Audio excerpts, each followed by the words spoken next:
Budget सत्र के दौरान विधानसभा में सीएम योगी आदित्यनाथ ने शंकराचार्य अविमुक्तेश्वरानंद को लेकर जो बयान दिया उस पर बवाल मच गया है। एक तरफ योगी आदित्यनाथ के बयान पर शंकराचार्य अविमुक्तेश्वरानंद फायर होकर के योगी आदित्यनाथ को घेरते हैं, तो इन सब के बीच में अखिलेश यादव भी तमतमा पड़ते हैं और एक बहुत बड़ा बयान दे देते हैं। अखिलेश यादव क्या कुछ कहते हैं और किस तरह से इसे ब्राह्मण अस्मिता से भी जोड़ते हैं और एक बड़ा खेल कर देते हैं, वो हम आपको जरूर बताएंगे।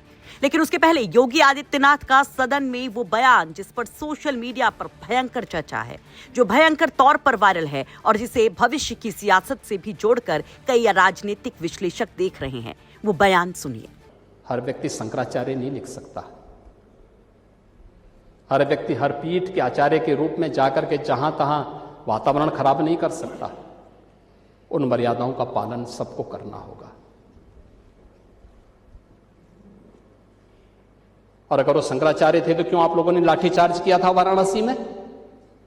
क्यों एफआईआर लॉन्च किया था?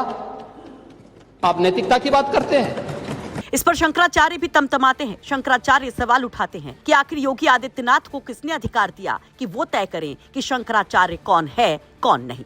लेकिन सच्चाई ये है कि आप जाने कितनों को शंकराचार्य बना करके घुमा रहे हो। आपके माघ मेले में जाने कितने लोग शंकराचार्य बन करके बैठे थे। आपने ना तो उनको नोटिस दी और ना तो उनके बारे में कोई एक शब्द बोला। लेकिन जिसको आपने ही कभी अपने ट्विटर हैंडल पर अपने उस पर शंकराचार्य कह करके संबोधित किया था, आज आप उसको कह रहे हैं कि शंकराचार्य नहीं कह सकता। हम पूछना चाहते हैं कि उत्तर प्रदेश के मुख्यमंत्री को ये अधिकार कहाँ से मिला कि वो किसी शंकराचार्य को कहे कि आप शंकराचार्य नहीं लिख सकते। शंकराचार्य पद चुनाव का पद नहीं है कि आप थोड़ी सी भीड़ इकट्ठी कर लो और जुमले बोल करके लोगों को मूर्ख बना करके वोट ले लो और बैठ जाओ पद पर।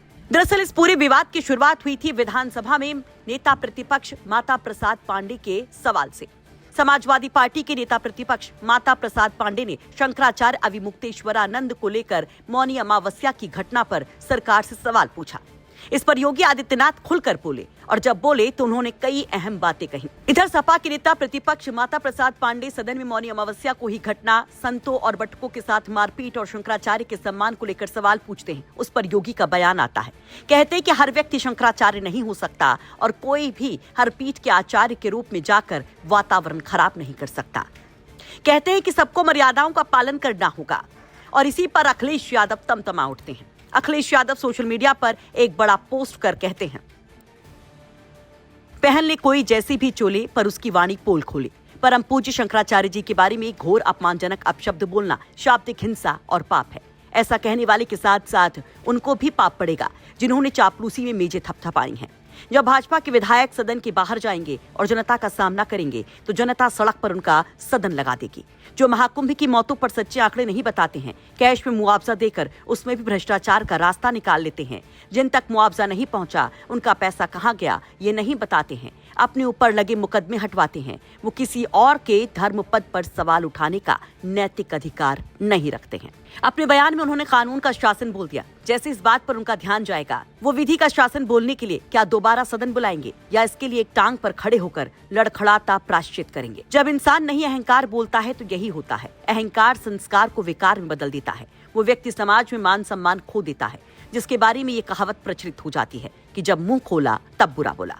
अखिलेश यादव यही नहीं रुकते हैं और इस पूरे घटनाक्रम को जोड़ देते हैं ब्राह्मणों के अपमान से भी, और मानो कि कुछ ही शब्दों में उन तमाम घटनाओं का भी जिक्र कर जाते हैं जो पिछले कुछ वक्त से सियासी गलियारों में चर्चा का विषय बनी हुई हैं, जिनको लेकर दावा किया जाता है कि दरअसल बीजेपी में ब्राह्मणों का अपमान हो रहा है। सरकार में बीजेपी के ब्राह्मण विधायक ही खुश नहीं हैं। अखिलेश यादव हरिशंकर तिवारी के हाथे का जिक्र करते हुए कहते हैं, अखिलेश यादव हरिशंकर तिवारी से होते हुए घूसखोर पंडित वेब सीरीज तक पहुंच जाते हैं और ब्राह्मण एमएलए की मीटिंग तक पर तंज कस जाते हैं। अखिलेश कहते हैं, हाथा नहीं भाता का ये विस्तारित रूप है।